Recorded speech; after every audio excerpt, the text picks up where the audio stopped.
I'm ranked number 3 in the IBF, so Errol Spence.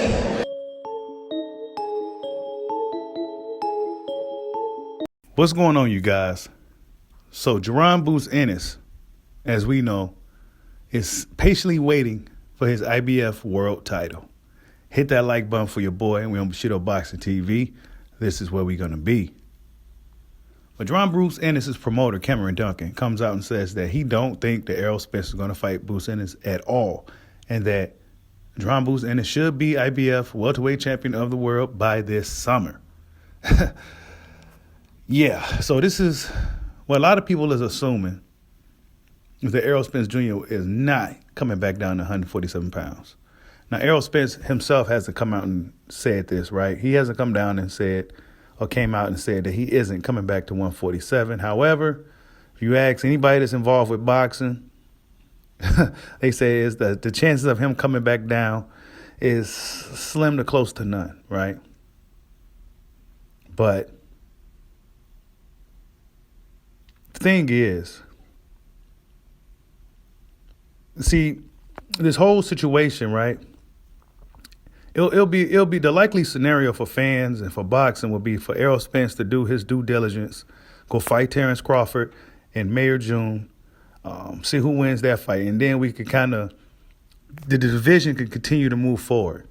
But there's a lot of guys that's been pretty stagnant, a lot of guys that's been waiting for opportunities, and one may say it is because of Errol Spence Jr.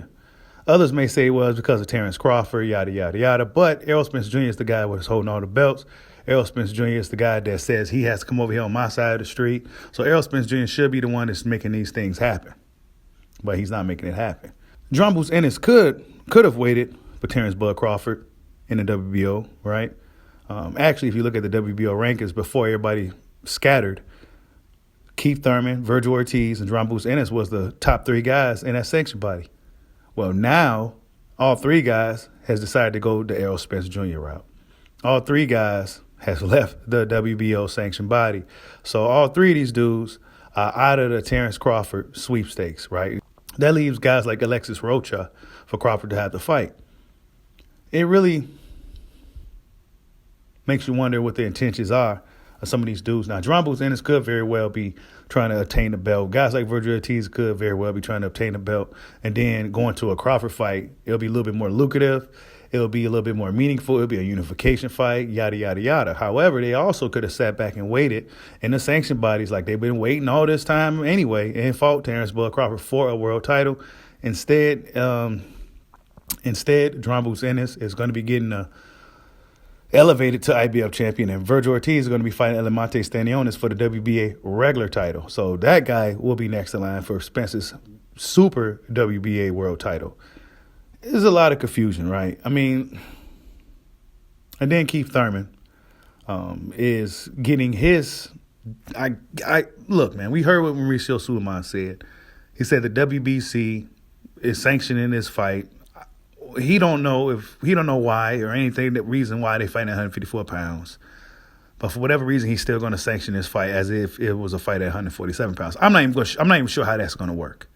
But they seem to really pull some strings and make up these rules, and they change things as they go, right? Depending on who the fighter is, things will be changed. It's subject to change, right? That's just what it looks like in the sport of boxing today. But Errol Spence, man, I don't know. How would his pride feel? How would his ego feel if he end up vacating the belt after telling fans he wasn't even leaving the division without fighting Terrence Crawford first?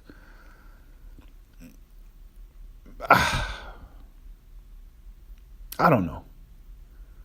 But will Jaron Ennis truly be satisfied as to just getting elevated as champion? It appears to be so, right? You would think that he would like to face the champion for that belt. I mean, he stated that many times that he would like to fight whoever for whatever. But he also continued to go to IBF route, knowing, and I believe his team knew as well, that Errol Spence wasn't going to come back down and fight him, and they just go sit back and wait for the IBF world title. Is it wrong for him to do so? Should it be a knock on him? I don't think so. However, I don't want to hear nothing about, Terrence Crawford need to do this or Terrence Crawford need to do that when these guys was right there next in line, Thurman, Ortiz, and Ennis, and they could have just fought Terrence Crawford for a world title and improve their medal. But nah, they didn't want to do it. They didn't want to, test themselves or do nothing like that. They want to sit back and, go easier routes. It seemed like to me like everybody want to go an easier route. And the harder route would be to go the Terrence Bud Crawford route. I mean, we've seen what legends like Manny Pacquiao wanted to get in the ring with Terrence Bud Crawford. $20 million this, $40 million, all this other crazy foolishness, right? These guys want to get paid for harder work. Jaron Boots Ennis' promoter, Cameron Duncan, comes out and says this, quote, "So we're going to fight for the title, and then the question will be, does he, Spence, want to fight?" And the answer is no. He will vacate his belt, and Boots will automatically become the regular champion, and will defend our title probably in June. And then, as far as Spence making the weight again and all that, he says no, he won't fight Ennis. I think he's going to 154. I don't think they want Boots at all. So, yeah.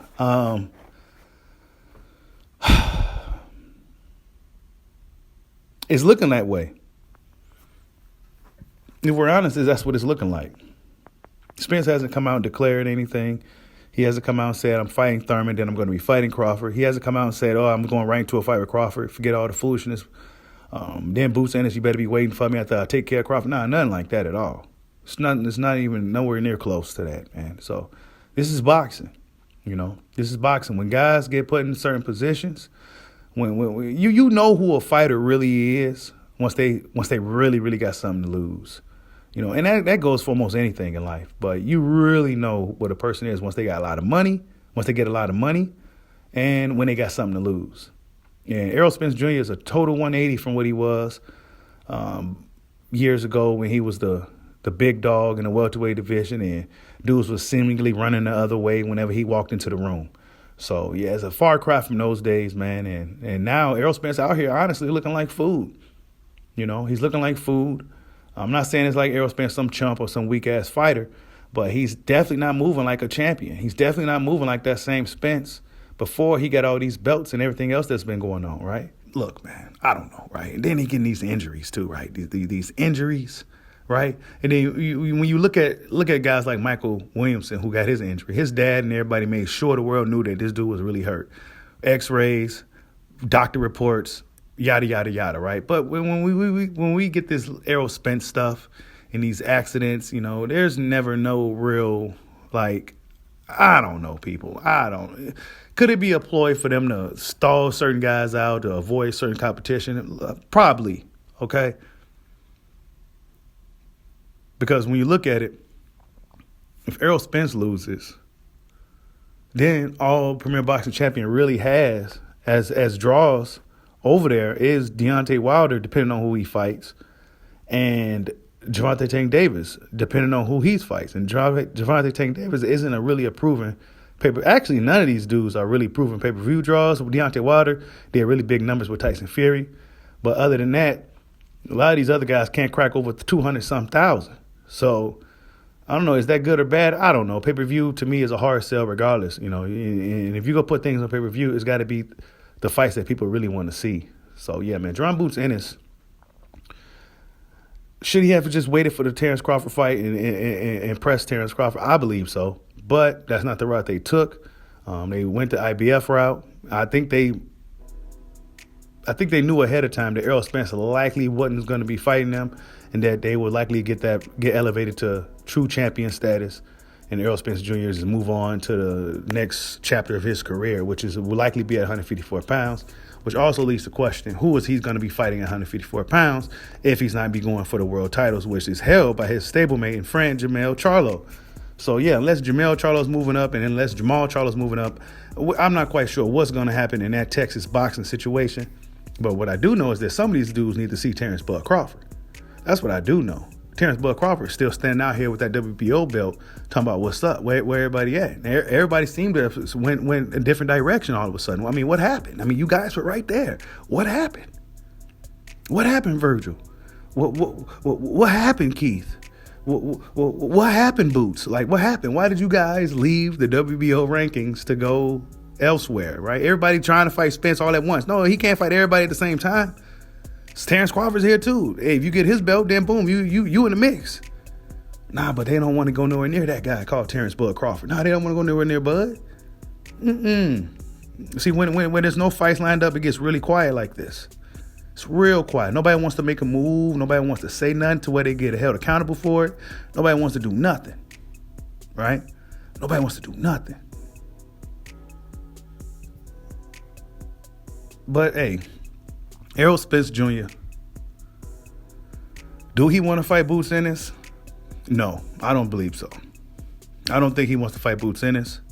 IBF hasn't had a mandatory fight in about 4 years. Errol Spence Jr., come on, man. I mean, one thing you can say about Bud Crawford, one thing you can say about Bud Crawford is that he don't do right by the sport. He fights his mandatories. He does what he's supposed to do with these sanctioned bodies. He's not moving up in weight to do a fight another welterweight at a higher weight class just to avoid a situation. He's not doing anything like that. You know, unfortunately for Crawford, a lot of these guys is moving out of the sanctioned bodies and doing a lot of this other weird stuff. Even Boots Ennis, you know, surprisingly, even Boots Ennis.